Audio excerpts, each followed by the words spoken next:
Hi guys, in the last video of this tutorial, we learned about running containers and we saw that how easy it is to run a container. We, we ran Tomcat and Nginx web servers within few seconds. So I hope so far we are good and now we are ready to learn something new or something more in detail. Yes, so today we are going to learn about containers. So whenever we learn a new technology, we need to be very clear and precise about the terminologies used in that application. So let's start. So today we are going to talk about different components of Docker, and specifically I'm going to cover only one topic in this video, which is Docker container. In the upcoming videos we will discuss about Docker image, Docker registry and Docker client servers. Okay, so let's move to the next slide. So before moving to next slide, let me open that annotation. Yes, okay, I'm good. So now let's move to the next slide. So here you can see this side. Let me take a, okay, so this one, right? So this one is a machine of a developer where developer is trying to develop an application, testing it and trying to deliver to the tester. So he has developed his application on Windows operating system. So let's see what are the components of this application. So he is developing a Java application which is platform independent. Okay, and to develop that application on that operating system, there should be JDK installed and JRE installed of that particular platform specific.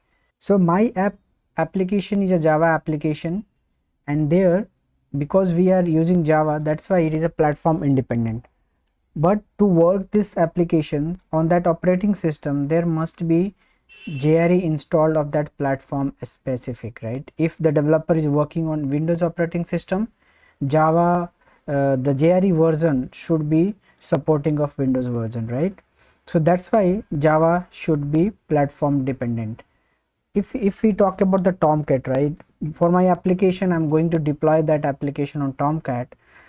So on that, Tomcat also should be platform specific, because whenever you go and install the Tomcat, so there will be a different binaries for Windows operating system, for Linux, and there will become as RPM, or if you want to install on Tomcat, there will be different kinds of binaries.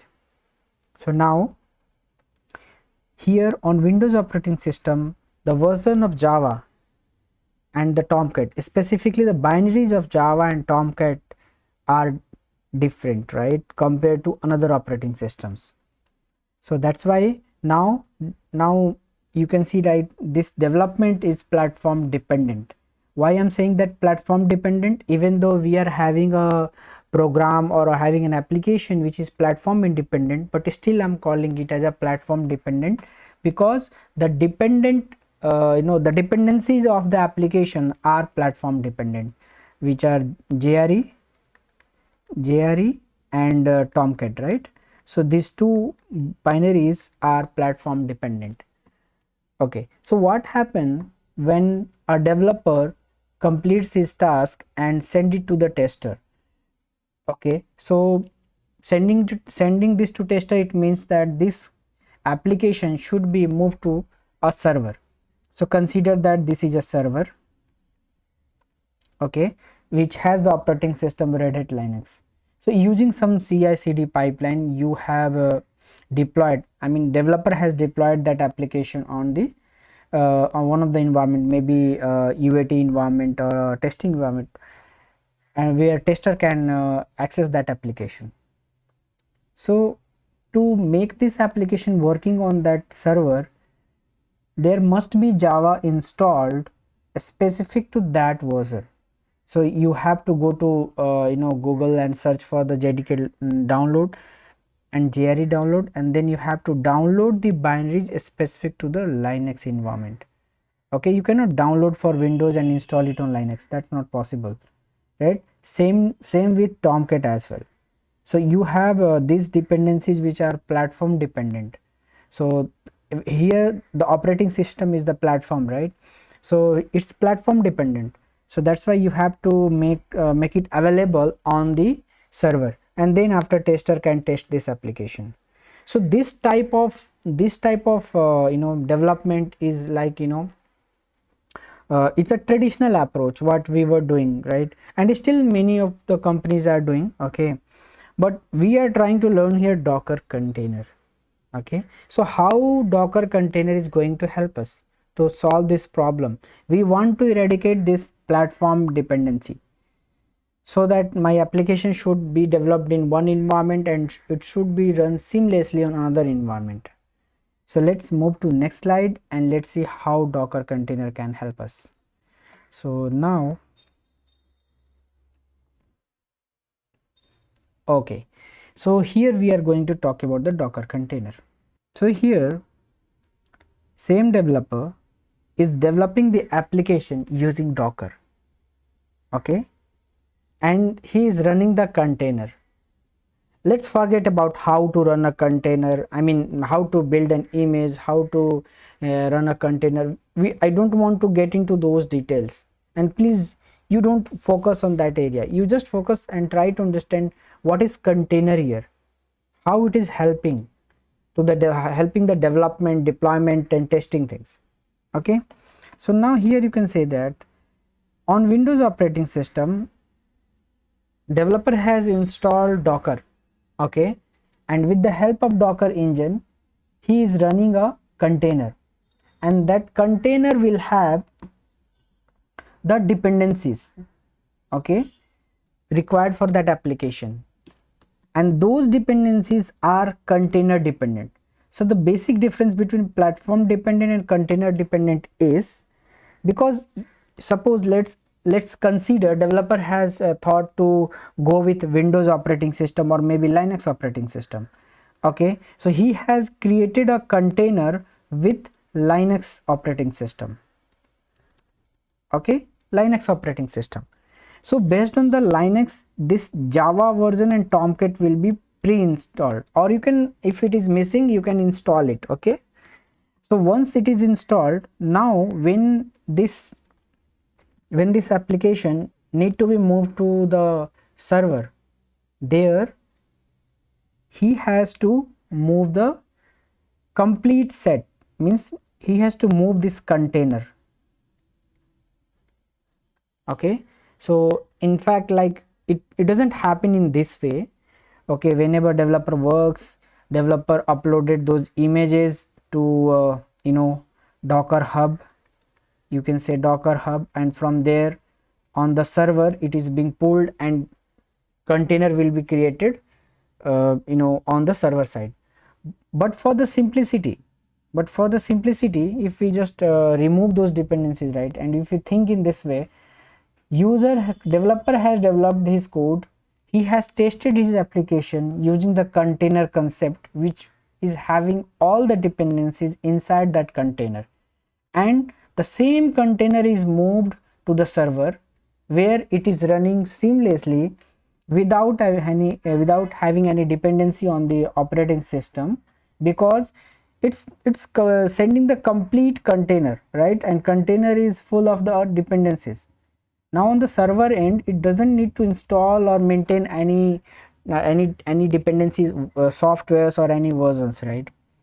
So here what's happening, the complete container is shipped to the server, and that is how it make it infrastructure independent.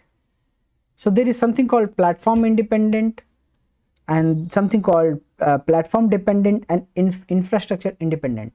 So in this case, if you see the previous slide, you can see this development is a kind of infrastructure dependent development, right, because this application development is depend on the version, on the type of operating system what you are using or where you are running the application.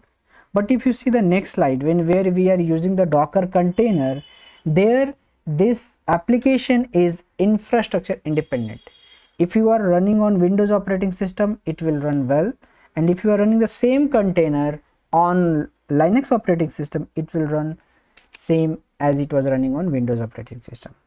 So this makes the this makes this environment as infrastructure independent. So if we think about the closer example of this concept which defines this idea, okay, I mean everything whatever we learn, we can take an example from the the real world, right? So I'm trying to take an example from the real world. So if you think about the vanity van, so vanity van, you can consider that as a container which has all the dependencies: bed, chairs, sofas, kitchen, washroom, everything which are required for the person or for a person, right? It is available with inside the vanity van. Following the same concept, whenever we have a container, all its dependencies are already available inside that container whenever it runs. So that's why it is independent. You can move your vanity van and you can take to some other place. You don't need to worry about that place, whether bed will be available or not, rooms will be available or not, kitchen will be there or not. You are carrying all the dependencies along with you. Isn't it easy? Okay, our it's makes life easy, right? You don't have any dependency on outside world.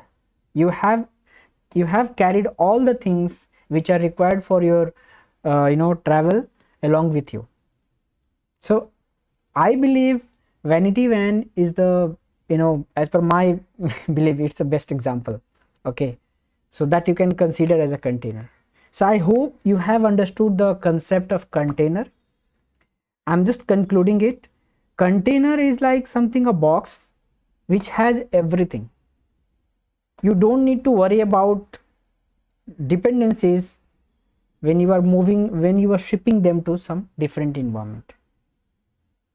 Okay, so whenever you are, suppose this is a container, right? And when you are moving to this environment, you don't need to worry about that because it has all the dependencies. I think it's clear, right? It's not that much complex, but I tried to make it very simple, referring the real world example. So that's all about this container. It's very short video about Docker container. In the next video, we will learn about Docker image. Thank you very much. If you really like this video, please hit the like button and don't forget to subscribe my channel. Thank you so much once again.